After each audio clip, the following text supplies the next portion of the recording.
अस्सलाम वालेकुम friends, welcome back to top smarties. Drama serial तुम बिन कैसे जिएं।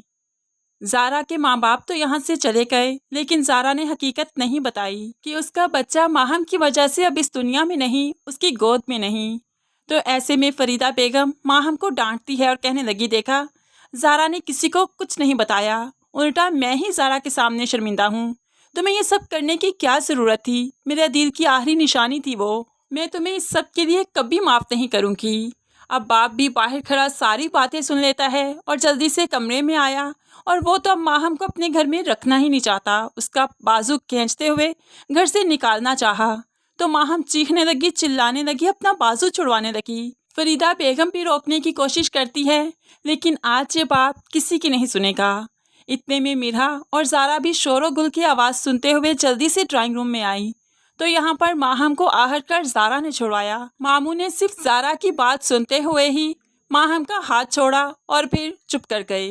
तो फिर बाप बेटी को शर्मिंदगी दिलवाते हुए कहने लगा, देखो जिसके साथ तुमने इतना बुरा किया, ना तो उसने अपने घर वालों को कुछ बताया और ना ही तुम्हें यहाँ से बाहर निकालने दिया। इसकी वजह से ही तुम आज इस घर में मौजूद हो, वरना तुम्हारा वजूद भी मुझे बर्दाश्त नहीं। माहम और शर्मिंदा हो जाए, ऐसा तो हो नहीं सकता।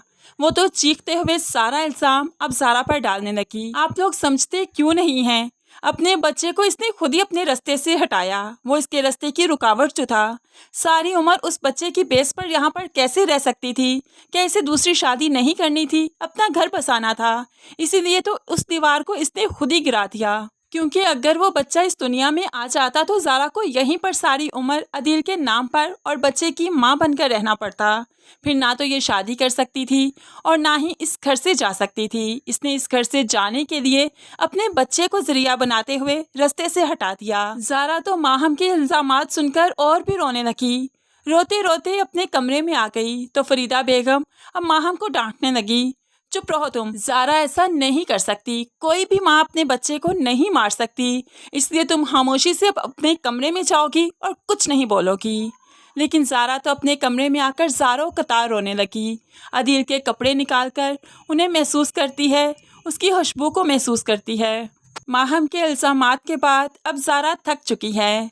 वो अपने आप को संभालते हुए साथ से बात करती है और कहने लगी, मैं थक चुकी हूँ। ज़िंदगी ने इतनी आजमाइशों में, इतने इम्तिहानों में डाल दिया कि अब तो सब्र भी जवाब दे गया। साथ में वापस आना चाहती हूँ, यहाँ पर अब एक पल भी नहीं रहना चाहती।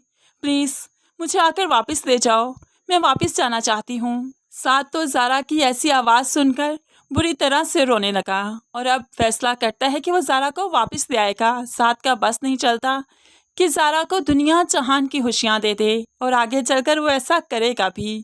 लेकिन ज़ारा के लिए अदील की यादों को छोड़कर, अदील के कमरे को छोड़कर, अदील की खुशबू को छोड़कर जाना बहुत मुश्किल है।